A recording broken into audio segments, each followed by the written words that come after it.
Tom Boutillier e o chefe Rademacher se inclinaram para a frente, os dois sem falar.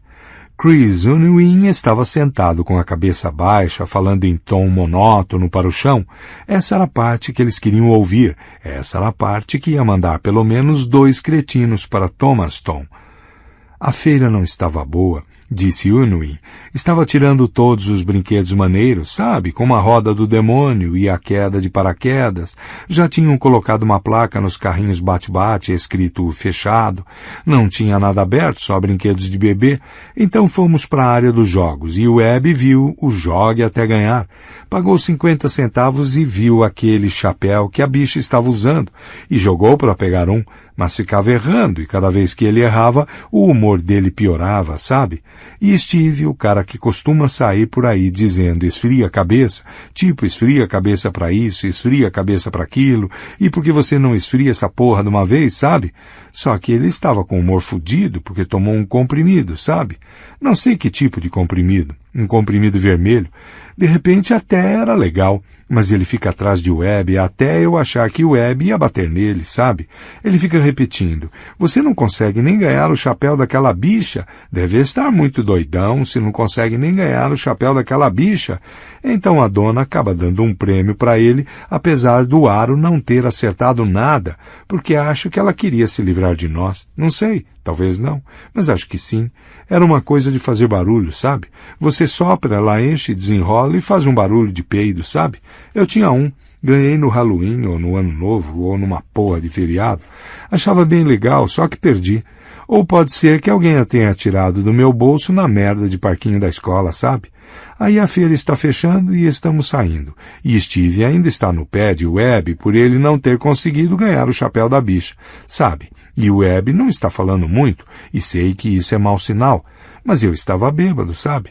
Então eu sabia que tinha que mudar de assunto, mas não conseguia pensar em nada, sabe? Então quando entramos no estacionamento, Steve diz, aonde você quer ir? Para casa?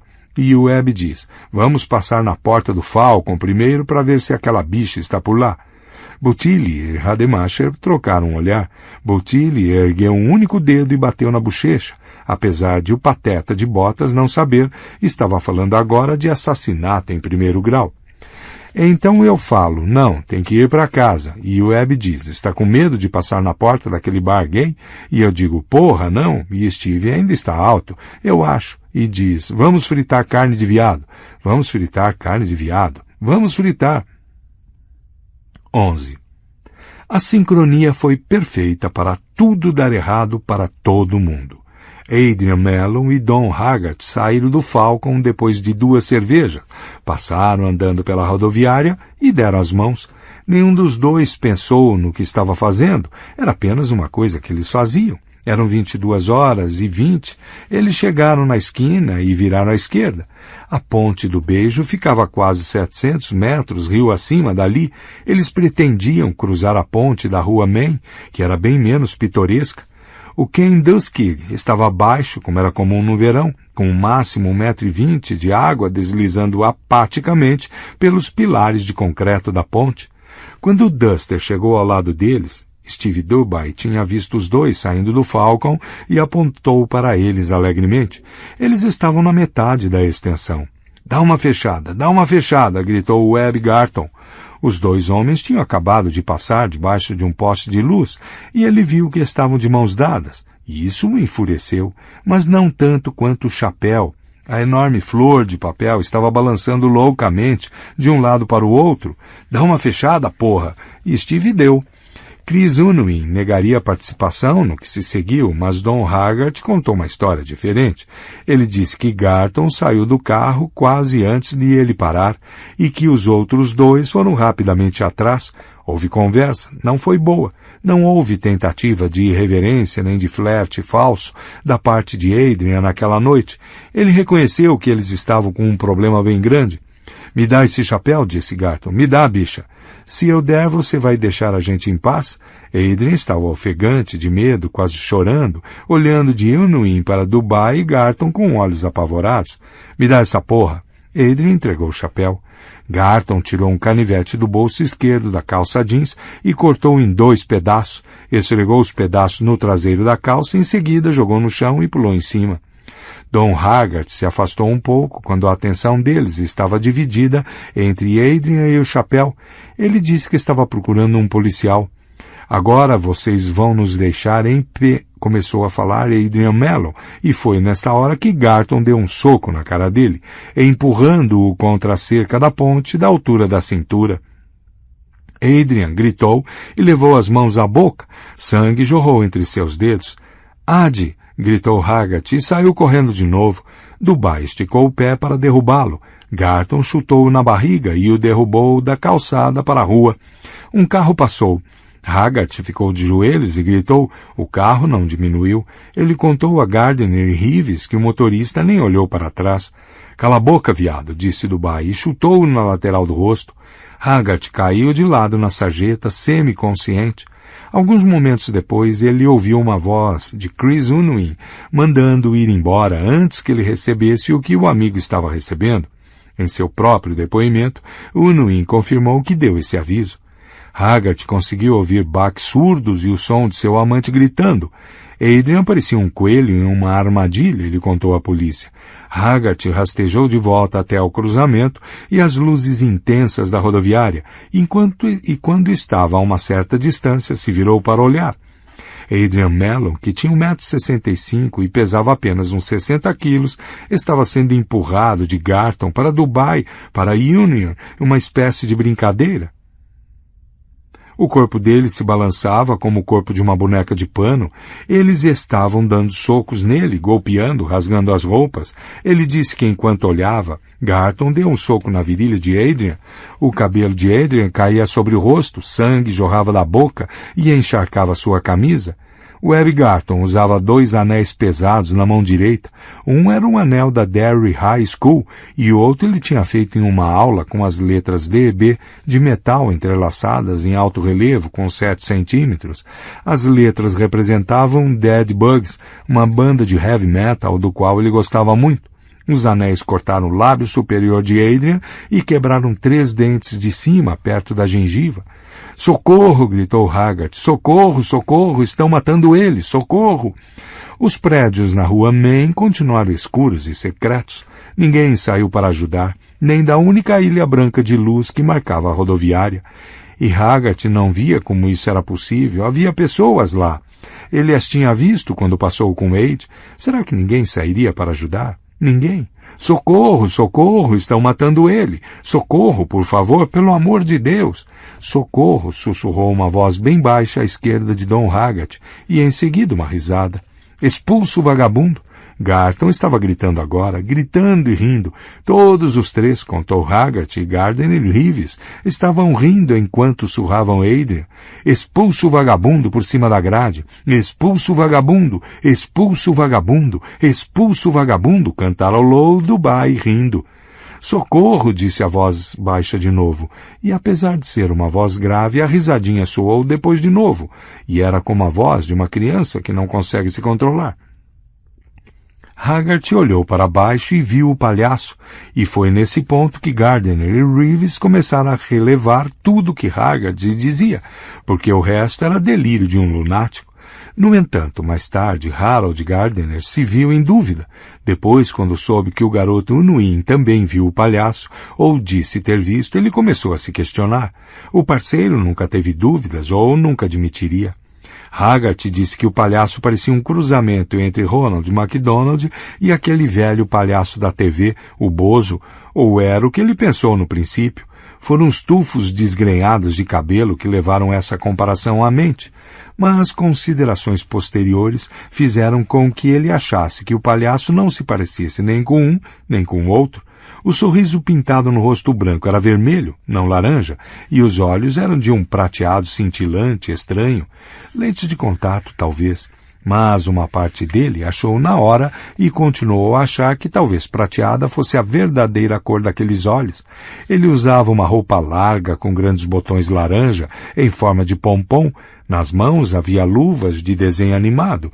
Se você precisar de ajuda, Dom, disse o palhaço, pode pegar um balão. E ofereceu vários que segurava na mão. Eles flutuam, disse o palhaço. Aqui embaixo, todos nós flutuamos. Em pouco tempo, seu amigo também vai flutuar. 12. Esse palhaço chamou você pelo nome, disse Jeff Reeves com uma voz totalmente sem expressão. Ele olhou por cima da cabeça baixa de Haggart para Harold Gardner e um olho deu uma piscadela. Chamou, disse Haggart sem levantar o olhar. Sei como parece. 13. Então vocês jogaram ele por cima, disse Boutillier. Expulso o vagabundo. Eu não, disse Unwin, erguendo o olhar. Ele tirou o cabelo dos olhos com uma das mãos e olhou para eles com desespero. Quando vi que eles realmente pretendiam fazer aquilo, tentei puxar Steve, porque eu sabia que o cara podia se machucar. Eram uns 3 metros até a água. Eram 7. Um dos guardas do chefe Rademacher tinha medido. Mas parecia que ele estava louco. Os dois ficavam gritando, expulso o vagabundo, e então pegaram ele. Webb segurou por debaixo dos braços e Steve pela parte de trás da calça e... 14. Quando Haggart viu o que eles estavam fazendo, correu na direção deles, gritando não, não, não, a plenos pulmões. Chris Unwin o empurrou para trás. Haggart caiu na calçada e bateu os dentes. Quer ir também? Sussurrou ele. Corre, querido.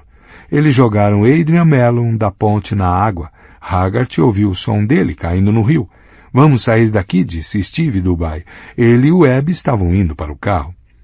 Chris Unwin foi até a murada e olhou para baixo.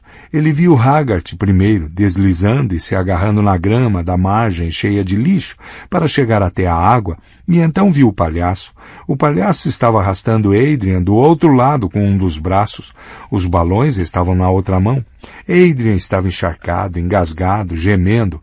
O palhaço girou a cabeça e sorriu para Chris. Chris disse que viu os olhos prateados, brilhantes e os dentes à mostra. Dentes grandes, disse ele.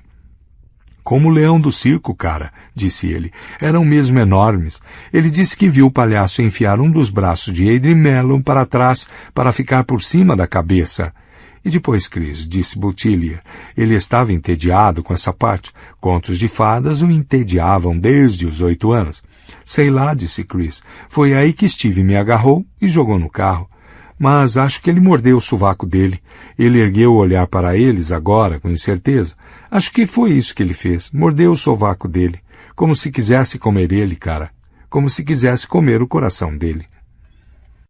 Não, disse Haggart quando ouviu a história de Chris Unwin na forma de perguntas. O palhaço não arrastou Aide na outra margem, ao menos não que ele tenha visto, e ele concordou que não era um observador indiferente àquelas alturas. Ele já estava completamente enlouquecido. O palhaço, disse ele, estava de pé perto da margem oposta com o corpo encharcado de Adrian nos braços. O braço direito de Aide estava esticado atrás da cabeça do palhaço e o rosto do palhaço estava mesmo na axila direita de Aide, mas ele não estava mordendo, estava sorrindo.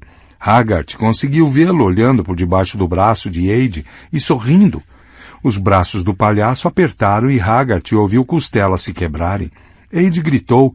Flutue conosco, Dom, disse o palhaço pela boca vermelha, sorridente, e apontou com uma das mãos com luvas brancas para debaixo da ponte.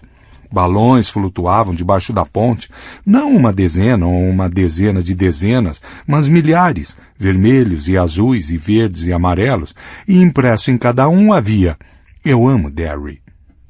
16. Bem, isso faz parecer que havia muitos balões, disse Reeves, e deu outra piscadela para Harold Gardner. Sei como parece, repetiu Haggart com a mesma voz sombria. Você viu esses balões? Disse Gardner. Dom Haggart levantou as mãos lentamente na frente do rosto. Eu os vi tão claramente quanto consigo ver meus dedos neste momento. Milhares deles. Não dava nem para ver a parte de baixo da ponte, porque eram muitos. Estavam tremendo um pouco, meio que balançando para cima e para baixo. Havia um som, tipo um grito meio baixo e estranho.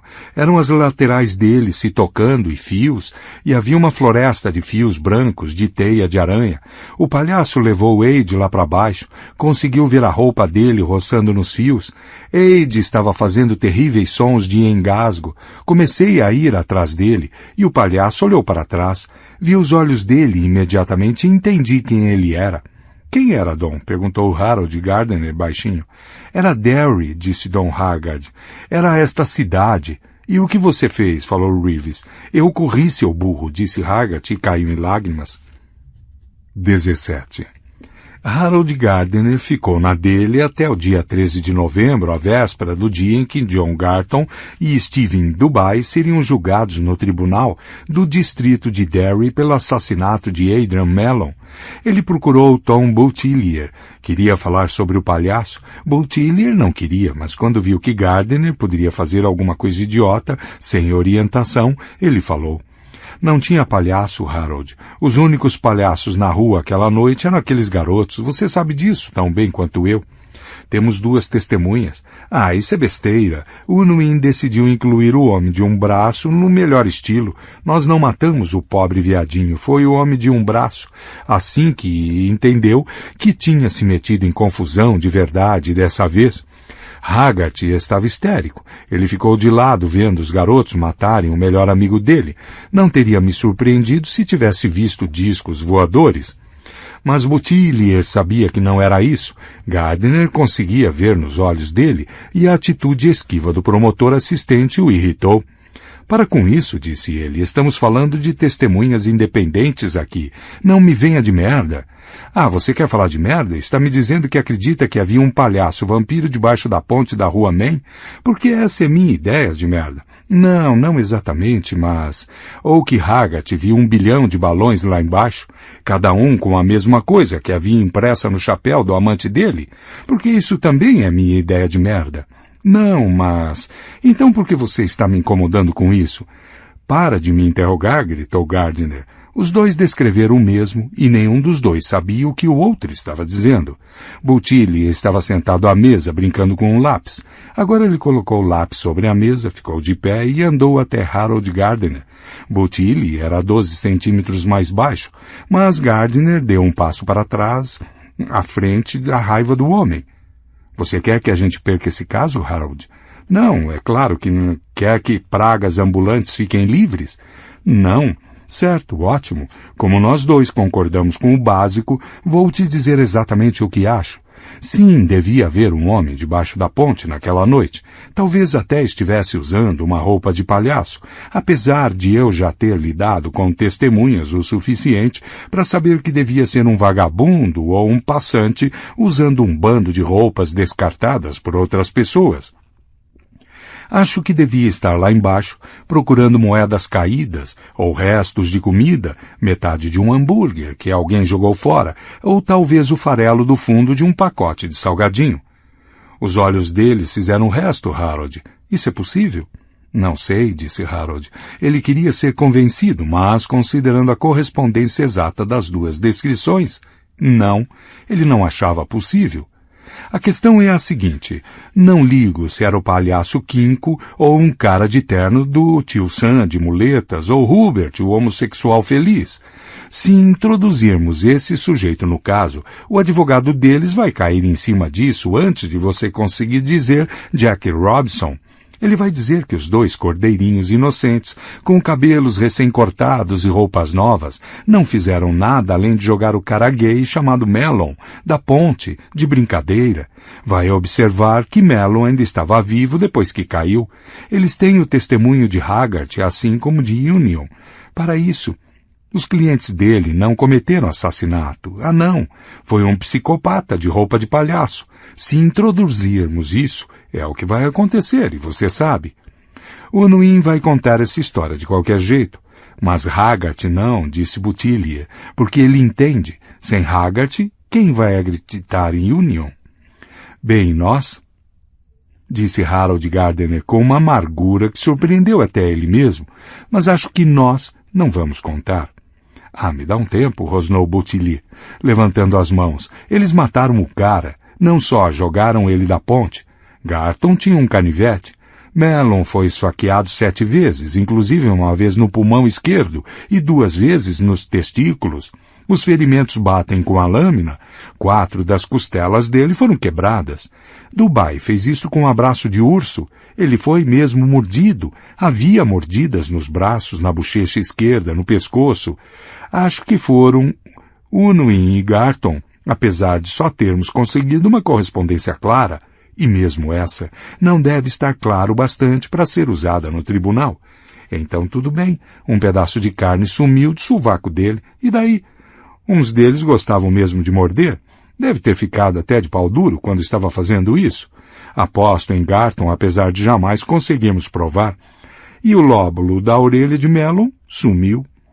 Butilier parou e olhou para Harold com raiva.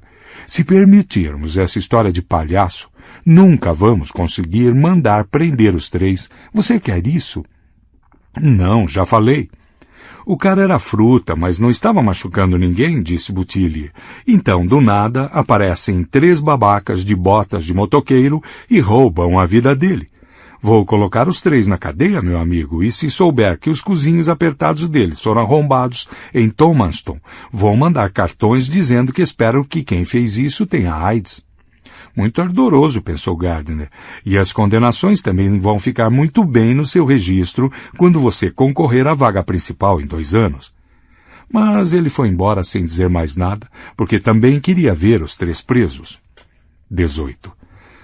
John Weber Garton foi condenado por homicídio, culposo em 1º grau e sentenciado a cumprir uma pena de 10 a 20 anos na prisão estadual de Thomaston. Stephen Bischoff Dubai foi condenado por homicídio culposo em 1º grau e sentenciado a 15 anos na prisão estadual de Shawshank. Christopher Philip Union foi julgado separadamente como menor e condenado por homicídio culposo em 2º grau. Foi sentenciado a 6 meses no Instituto de Treinamento para Garotos de South Windham com liberdade condicional. Na época em que este texto é escrito, as 3 sentenças estão em recurso. Garton e Dubai podem ser vistos em qualquer dia olhando garotas ou jogando moedas no Parque Bassey, não longe de onde o corpo desfigurado de Mellon foi encontrado flutuando contra um dos pilares da ponte da Rua Main. Don Haggart e Chris Union saíram da cidade. No julgamento principal, o de Garton e Dubai, ninguém mencionou um palhaço.